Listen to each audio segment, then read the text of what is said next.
നമസ്കാരം. Way to കരിയറിലേക്ക് എല്ലാ പ്രിയപ്പെട്ട കൂട്ടുകാർക്കും സ്വാഗതം. നിങ്ങൾ ഈ ചാനൽ ആദ്യമായാണ് കാണുന്നതെങ്കിൽ ദയവായി ചാനൽ സബ്സ്ക്രൈബ് ചെയ്യുക. നിങ്ങളുടെ കൂട്ടുകാർക്കും മറ്റുമായി ഷെയർ ചെയ്ത് കൊടുക്കുക. ക്ലാസ്സുകൾ ഇഷ്ടപ്പെടുകയാണെങ്കിൽ വീഡിയോ ലൈക്ക് ചെയ്യുവാനും അഭിപ്രായങ്ങളും നിർദ്ദേശങ്ങളും കമൻറ്റ് ബോക്സിലൂടെ അറിയിക്കുവാനും മറക്കരുത്. നമ്മൾ ഇന്ത്യൻ ജോഗ്രഫി സ്റ്റാർട്ട് ചെയ്തു അല്ലേ. ഇന്ത്യൻ ജോഗ്രഫിയിലെ അടിസ്ഥാന വിവരങ്ങളും ഇന്ത്യയുടെ ഭൂപ്രദേശങ്ങളും അതിർത്തികളും അതിരുകളും ഒക്കെ നമ്മൾ പറഞ്ഞു. ഇപ്പോൾ നമ്മൾ ഉത്തരപർവ്വത മേഖലയിൽ ട്രാൻസ് ഹിമാലയത്തിലെ ക്ലാസ്സാണ് എടുത്തുകൊണ്ടിരിക്കുന്നത്. ഉത്തരപർവ്വത മേഖലയിലെ ട്രാൻസ് ഹിമാലയത്തെ നമ്മൾ 3ആയിട്ട് തരംതിരിക്കും എന്നൊക്കെ പറഞ്ഞു അല്ലേ. നമ്മുടെ ഇന്ത്യൻ ഭൂപ്രകൃതി എത്രയായിട്ട് തരംതിരിക്കുന്നു? 5ആയിട്ട് തരംതിരിക്കുന്നു. എന്തൊക്കെയാണ് ഇന്ത്യൻ ഭൂപ്രകൃതിയുടെ ഭാഗങ്ങളായിട്ട് വരുന്നത്? ഉത്തരപർവ്വത മേഖല, ഉത്തര മഹാസമതലം, ഉപദ്വീപീയ പീഠഭൂമി, തീരസമതലങ്ങൾ, ദ്വീപുകൾ, അങ്ങനെ 5 കാറ്റഗറിയാണ് നമ്മുടെ ഇന്ത്യൻ ഭൂവിഭാഗത്തിനുള്ളത്. അതിൽ നമ്മൾ ആദ്യം പഠിക്കുന്നത് ഉത്തരപർവ്വത മേഖലയെക്കുറിച്ചാണ്. ഉത്തരപർവ്വത മേഖലയെ വീണ്ടും ട്രാൻസ് ഹിമാലയം, ഹിമാലയം, കിഴക്കൻ മലനിരകൾ എന്നിങ്ങനെ വേർതിരിക്കുന്നു എന്നൊക്കെ നമ്മൾ കഴിഞ്ഞ ക്ലാസ്സിൽ വളരെ വ്യക്തമായിട്ട് പറഞ്ഞതാണ്. അതിൽ നമ്മുടെ ഉത്തരപർവ്വത മേഖലത്തിലെ ട്രാൻസ്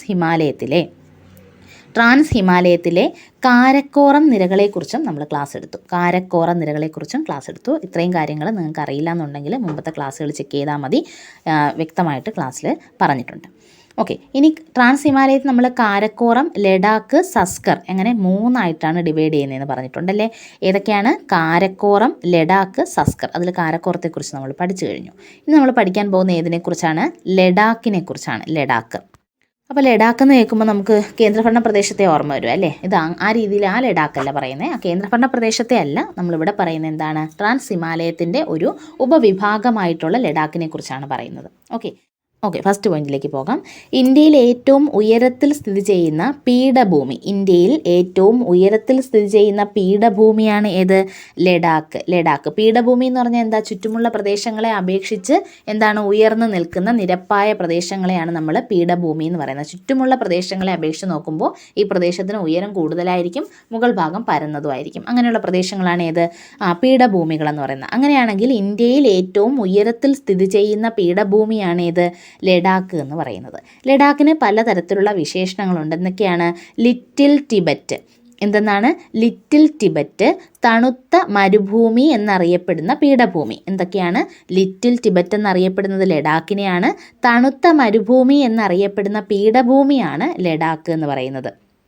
ഓക്കെ, തണുത്ത മരുഭൂമി എന്ന് ഒത്തിരി കാര്യങ്ങൾക്ക് വിശേഷണമുണ്ട് കേട്ടോ. എന്താണ് തണുത്ത മരുഭൂമി എന്നറിയപ്പെടുന്ന പീഠഭൂമി? ഏതാണ്? അത് ലഡാക്കാണ്. എന്നാൽ തണുത്ത മരുഭൂമി എന്നറിയപ്പെടുന്ന മരുഭൂമി ഏതാ? അത് ഗോബി മരുഭൂമിയാണ്. ഗോബി ഡെസേർട്ട് കേട്ടോ. ഗോബി ഡെസേർട്ട്. തണുത്ത മരുഭൂമി എന്നറിയപ്പെടുന്ന മരുഭൂമി ഏതാണ്? ഗോബി ഡെസേർട്ടാണ്.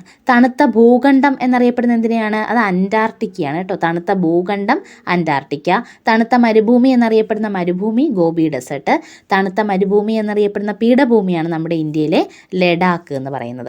ഓക്കെ, ഇനി പറയുന്നത് തണുത്ത മരുഭൂമി പറഞ്ഞു, തണുത്ത മരുഭൂമി എന്നറിയപ്പെടുന്ന പീഠഭൂമി പറഞ്ഞു.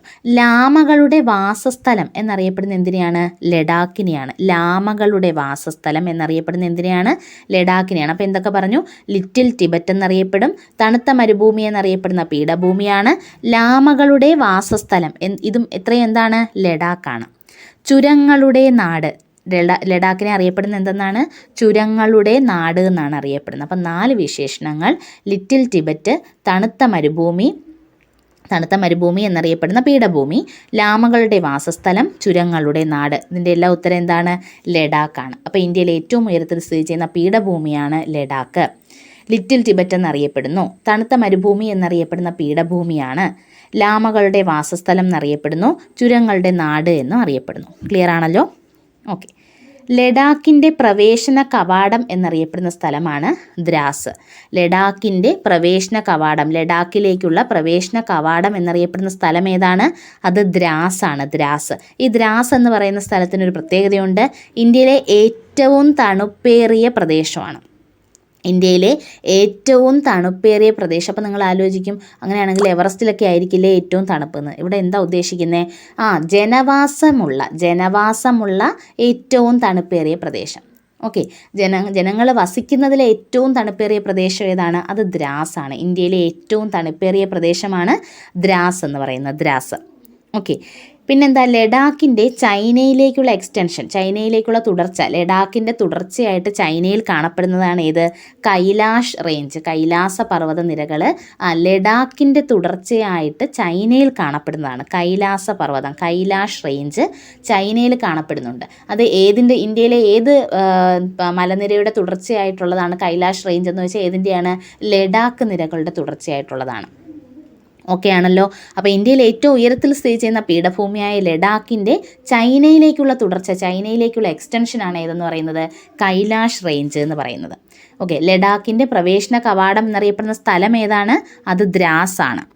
ലഡാക്കിൻ്റെ ഏറ്റവും ഉയരം കൂടിയ ഭാഗം എന്ന് പറയുന്നതും ഈ കൈലാഷ് റേഞ്ചാണ് കേട്ടോ. ലഡാക്കിൻ്റെ എക്സ്റ്റൻഷൻ, ലഡാക്കിൻ്റെ തുടർച്ച എന്നാണ് പറയുന്നത്. അപ്പോൾ കൈലാഷ് റേഞ്ച് ഏതിൻ്റെ ഭാഗമാണ്? ലഡാക്കിൻ്റെ ഭാഗമാണ്. അവിടെയാണ് ഏറ്റവും ഉയരം കൂടുതൽ. ലഡാക്കിലെ ഏറ്റവും ഉയരം കൂടിയ ഭാഗമാണ് ഇത് കൈലാഷ് റേഞ്ച് എന്ന് പറയുന്നത്. പാങ്കോങ് തടാകം സ്ഥിതി ചെയ്യുന്നത് ഈ ലഡാക്കിലാണ്. എവിടെയാണ്? പാങ്കോങ് തടാകം സ്ഥിതി ചെയ്യുന്ന ലഡാക്ക് നിരകളിലാണ്. ഓക്കെ, നിങ്ങൾ ലഡാക്ക് എന്ന് പറയുമ്പോൾ കേന്ദ്രഭരണ പ്രദേശം ആ ഏരിയ മാത്രം ആലോചിക്കരുത്. ഇത് നമ്മൾ ഉത്തരപർവ്വത മേഖലയിലെ ട്രാൻസ് ഹിമാലയം എന്ന ഒരു പോർഷനെ 3ആയിട്ട് ഡിവൈഡ് ചെയ്യുമ്പോൾ ഒരു ഏരിയയെ നമ്മൾ എന്തെന്ന് അറിയപ്പെടുന്നത്? ലഡാക്ക് എന്നാണ് പറയുന്നത്. ആ ലഡാക്ക് എന്ന ഏരിയയെക്കുറിച്ചാണ് പറയുന്നത്. ഓക്കെ, ലഡാക്കിലെ ഉയരം കൂടിയ ഭാഗമാണ് കൈലാഷ് റേഞ്ച്. ഇത് എവിടെയാണ്? ചൈനയിലാണ്. പാങ്കോങ് തടാകം സ്ഥിതി ചെയ്യുന്നതും എവിടെയാണ്? ലഡാക്ക് നിരകളിലാണ്. പാങ്കോങ് തടാകം സ്ഥിതി ചെയ്യുന്നതും ലഡാക്ക് നിരകളിലാണ്.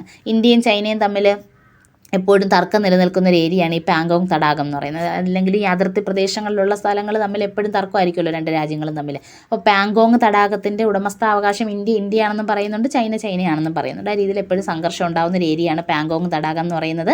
അപ്പോൾ പാങ്കോങ് തടാകം ഏത് റേഞ്ചിലാണ്? ലഡാക്ക് റേഞ്ചിലാണ്. അതൊന്ന് ആലോചിച്ച് വെച്ചേക്കാം. അപ്പോൾ വളരെ കുറച്ച് കാര്യങ്ങളെ ലഡാക്കിനെ കുറിച്ച് നമുക്ക് പറയാനുള്ളൂ. ഇന്ത്യയിലെ ഏറ്റവും ഉയരം കൂടിയ എന്താണ് ഏറ്റവും ഉയരത്തിൽ സ്ഥിതി ചെയ്യുന്ന പീഠഭൂമിയാണ്. ലിറ്റിൽ ടിബറ്റ് എന്നും തണുത്ത മരുഭൂമി എന്നറിയപ്പെടുന്ന പീഠഭൂമി എന്നും അറിയപ്പെടുന്നു. പിന്നെന്താ, ലാമകളുടെ വാസസ്ഥലം, ചുരങ്ങളുടെ നാട് എന്നെല്ലാം അറിയപ്പെടുന്നുണ്ട്. ലഡാക്കിൻ്റെ പ്രവേശന കവാടത്തെ അറിയപ്പെടുന്ന ദ്രാസ് എന്നാണ്. ഇന്ത്യയിലെ ഏറ്റവും തണുപ്പേറിയ പ്രദേശമാണ് ദ്രാസ് എന്ന് പറയുന്നത്. ചൈനയിലേക്കുള്ള ലഡാക്കിൻ്റെ തുടർച്ചയെ അറിയപ്പെടുന്ന കൈലാസ നിരകൾ എന്നാണ്, കൈലാഷ് റേഞ്ച് എന്നാണ്. ലഡാക്കിലെ ഏറ്റവും ഉയരം കൂടിയ ഭാഗമാണ് ഈ കൈലാസ് റേഞ്ച്. പാങ്കോങ് തടാകം സ്ഥിതി ചെയ്യുന്ന ലഡാക്കിലാണ്. ഇന്ത്യ ചൈന സംഘർഷം നിലനിൽക്കുന്ന ഒരു ഏരിയയാണ് ഏതെന്ന് പറയുന്നത്? പാങ്കോങ് തടാകം എന്ന് പറയുന്നത്. ഇത്രയും ക്ലിയർ ആയല്ലോ? ലഡാക്കിനെ കുറിച്ചുള്ള കാര്യങ്ങൾ ക്ലിയർ ആയല്ലോ? ഒരു കാര്യം കൂടി പറഞ്ഞോട്ടെ. നമ്മൾ പറഞ്ഞില്ലേ ലഡാക്കിൻ്റെ ചൈനയിലേക്കുള്ള എക്സ്റ്റൻഷൻ ആണെന്ന്. ഇപ്പോൾ ചൈന എന്ന് പറയുന്നെങ്കിലും അത് ടിബറ്റിൻ്റെ ഭാഗമാണ് കേട്ടോ. ടിബറ്റ് ഇപ്പോൾ ചൈനയുടെ കൈവശമാണല്ലോ. അപ്പോൾ എങ്ങനെ പറയാം? ടിബറ്റിലേക്കുള്ള എക്സ്റ്റൻഷൻ എന്ന് ചോദിച്ചാൽ ഉത്തരം നിങ്ങൾ കൈലാഷ് റേഞ്ച് തന്നെ എഴുതണം കേട്ടോ. ഞാൻ ചൈന എന്ന് പറഞ്ഞുകൊണ്ട് അത് മാത്രം ആലോചിച്ച് വെക്കരുത്. എന്താണ് ലഡാക്കിൻ്റെ ടിബറ്റിലേക്കുള്ള എക്സ്റ്റൻഷൻ എന്ന്, ടിബറ്റിലേക്കുള്ള തുടർച്ചയെന്ന് ചോദിച്ചാൽ എന്തെന്ന് തന്നെ പറയണം? കൈലാഷ് റേഞ്ച് എന്ന് തന്നെ പറയണം. ഈ ടിബറ്റൻ ഭാഷയിൽ കൈലാഷ് റേഞ്ചിനെ അല്ലെങ്കിൽ കൈലാസ പർവ്വതത്തെ ടിബറ്റൻ ഭാഷയിൽ അറിയപ്പെടുന്നത് കാങ് റിംപോച്ചെ എന്നാണ്. എന്താണ്? കാങ് റിംപോച്ചെ. ഒന്ന് ആലോചിച്ച് വെച്ചേക്കാം. അഥവാ സ്റ്റേറ്റ്മെൻറ്റിലെങ്ങാനും ഉണ്ടെങ്കിൽ നമുക്കൊന്ന് ഓർത്തിരിക്കണമല്ലോ. അപ്പോൾ എന്താണ് ടിബറ്റൻ ഭാഷയിൽ കൈലാഷ് റേഞ്ചിനെ അല്ലെങ്കിൽ കൈലാസ പർവ്വത നിരയെ അറിയപ്പെടുന്ന എന്തെന്നാണ്?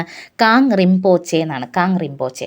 വേണമെങ്കിൽ ലഡാക്കിൻ്റെ തുടർച്ചയെ ടിബറ്റൻ ഭാഷയിൽ അറിയപ്പെടുന്നത് എന്തെന്നൊക്കെ വേണമെങ്കിൽ ചോദിക്കാം. എന്താണ്? കാങ് റിംപോച്ചെ എന്നാണ്. കാങ് റിംപോച്ചെ. പിന്നെ വരുന്നത് ഏതാണ്? സസ്കറാണ്. സസ്കർ. ഇപ്പം കാരക്കോറം ലഡാക്കും നമ്മൾ പഠിച്ചു കഴിഞ്ഞു. ഇനി ഏതാണ്? സസ്കർ. സസ്കറിനെ കുറിച്ച് വളരെ ഡീറ്റെയിൽ ആയിട്ടൊന്നും പഠിക്കാനില്ല. നമ്മുടെ കാരക്കോറത്തിനും ലഡാക്കിനും തെക്കായിട്ട് കാണപ്പെടുന്ന ട്രാൻസ് ഹിമാലയത്തിൻ്റെ ഭാഗമാണ് സസ്കർ എന്ന് പറയുന്നത്. കാരക്കോറത്തിനും ലഡാക്കിനും തെക്കായിട്ട് കാണപ്പെടുന്ന ട്രാൻസ് ഹിമാലയത്തിൻ്റെ ഭാഗമാണ് ഏത്?